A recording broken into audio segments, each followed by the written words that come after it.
Hello friends, welcome back to Bhadra IAS Academy. So, আজি আমি discuss কৰিম এটা important revolt of modern history, that is your revolt of 1857. So, let us see যে revolt of 1857 কি আছিল.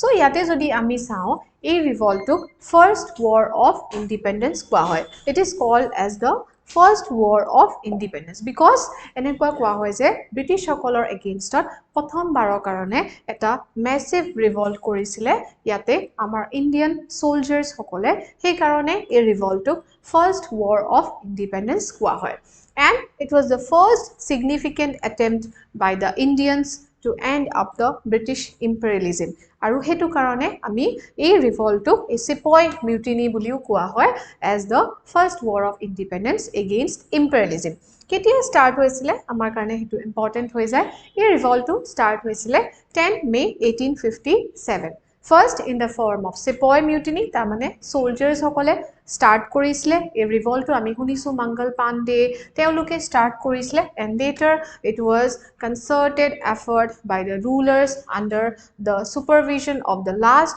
Mughal emperor, that is Bahadur Shah Zafar II. So Bahadur Shah Zafar II or underot pisotke etu eta all India level of movement launch kora hol aru Bahadur Shah Zafar II ok ei movement tur eta nominal head buli declare korisile aru a national movement to চলাইছিলে against imperialism, against the British rule. But Bahadur Shah Zafar II as on nominal head বুলি declare কৰিছিলে ঠিক আছে next আমি important point চাওঁ about this যে actually revolt টো কিহৰ কাৰণে হৈছিলে so immediate cause যদি আমি চাওঁ immediate cause বিলাক যদি আমি চাওঁ তেতিয়া হলে হ'ব Enfield rifleৰ case টো Enfield rifle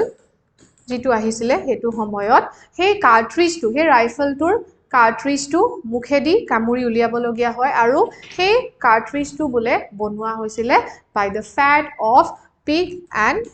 cow so cow আৰু pigৰ fat দি বুলে হে কাৰ্ট্ৰিজ টো প্ৰিপেয়াৰ কৰা হৈছিলে আৰু হেতু কাৰণে এই ৰিউমাৰ্স খিনি যেহেতু উলাইছিলে এই ৰিউমাৰ্স খিনিয়ে কাৰ sentiments খিনি hurt কৰি আছিল the religious sentiments of the Hindus and the Muslims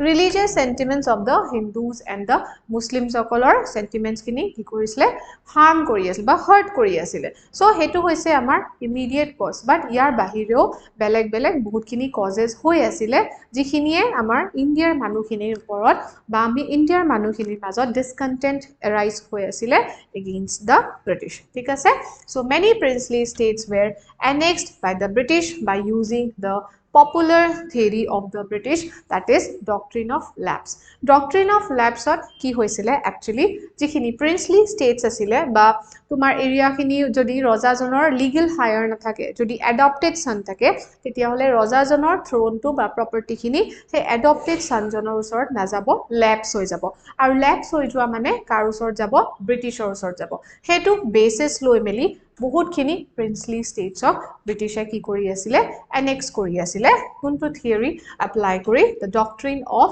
lapse such as কেনেকুৱা জাগা বিলাক Satara in 1848 ঝাঁসি in 1854 ঝাঁসি ৰাণী লক্ষ্মী বাই তেওঁ participate কৰিছিল in the 1857 revolt তেওঁ এজন adopted son আছিল যাক ব্ৰিটিছে recognize কৰা নাছিল আৰু doctrine of lapse টো কোনে আনিছিল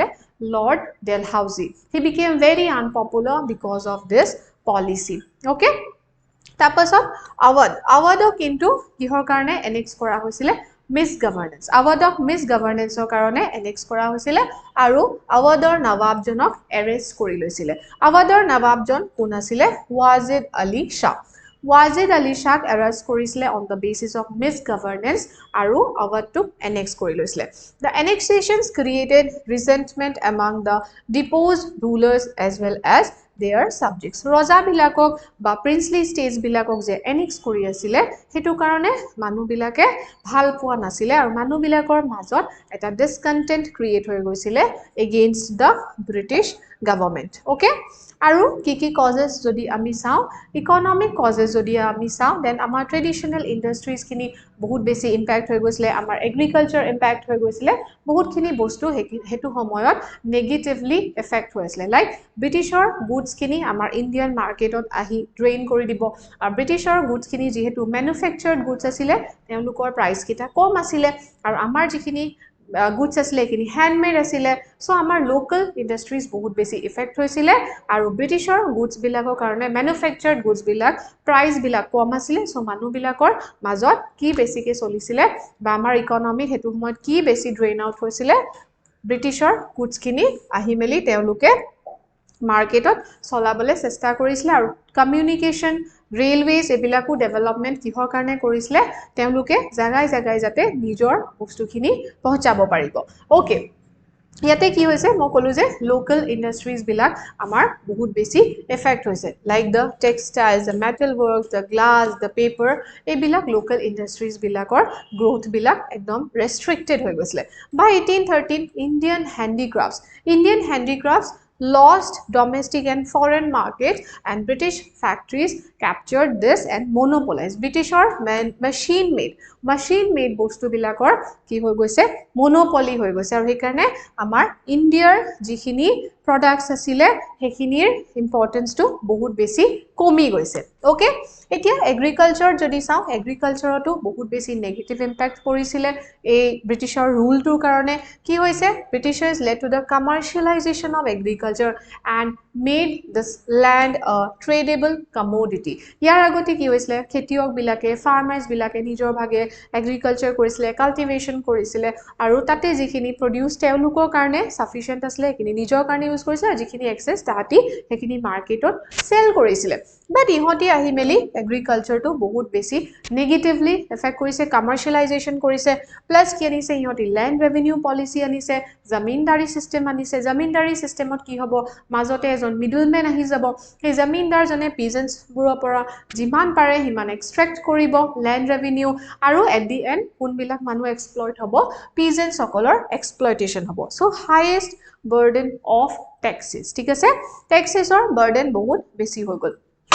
social causes যদি আমি চাও social causes তেতিয়া হলে আমি দেখা পাম যে ইয়াতে যিবিলাক ৰিফৰ্মস আনিছিলে হে ৰিফৰ্মস বিলাক কি হৈছিলে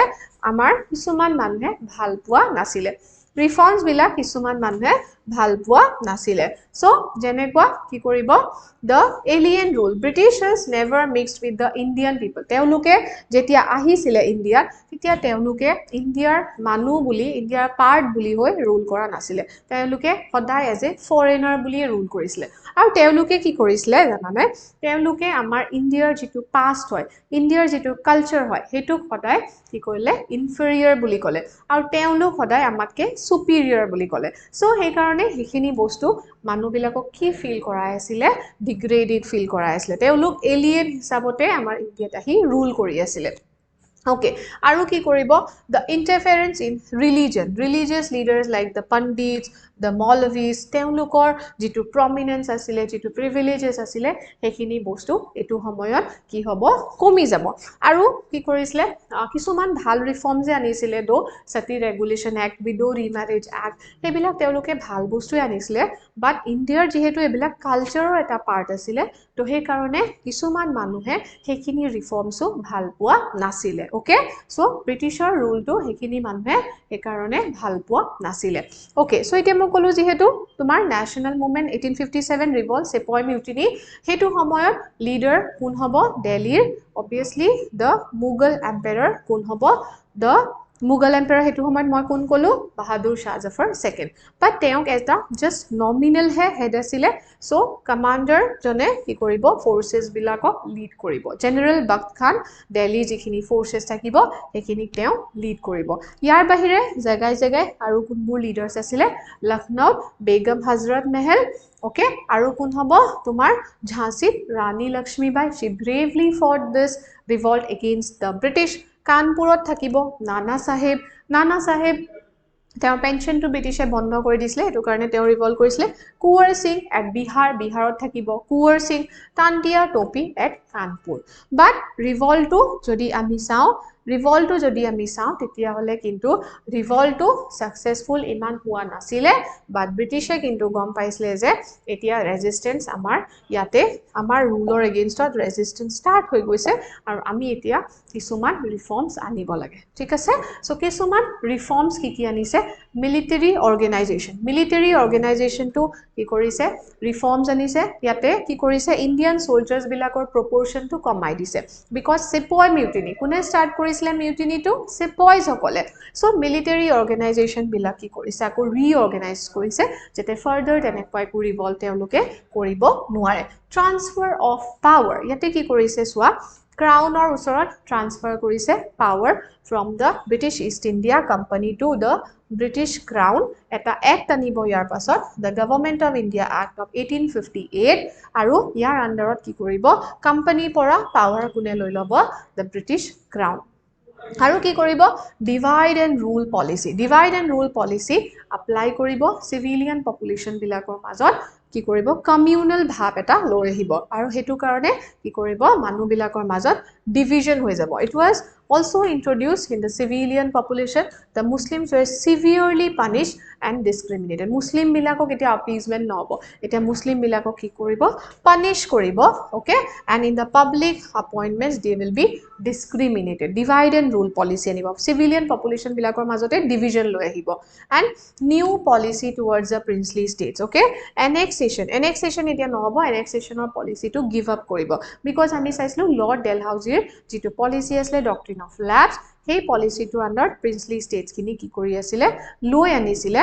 আৰু লৈ আনাৰ কাৰণে মানুহ বিলাকে কি কৰিছিলে ৰিভল্ট কৰিছিলে ওকে সো এটো আছিল আমাৰ ৰিভল্ট অফ 1857 অৰ কিছুমান ইম্পৰ্টেন্ট পইণ্টস আৰু বহুত বেছি ইম্পৰ্টেন্ট হয় বিকজ ন্যাশনাল মুভমেন্টৰ ফাৰ্স্ট ইম্পৰ্টেন্ট ৰিভল্ট আমি সিপয় মিউটিনি চাইছো ইয়াৰ পাছত আৰু বহুত ইম্পৰ্টেন্ট ৰিভল্ট আহিব আমি আপকামিং ভিডিওস কিটা চাম বাট yes this revolt is very much important আৰু ইয়াৰ পিছতে মুঘল এম্পায়াৰ অফিচিয়ালি ব্ৰিটিছসকলে শেষ কৰি দিব it will be ended by the British government আৰু লাষ্ট কোন হ'ব ৰজা মুঘলৰ বাহাদুৰ শাহ জাফৰ সেকেন্ড তাৰ পাছত নৱেম্বৰ 1st 1858 ত Mughal empire will be officially ended so that's all for today guys thank you very much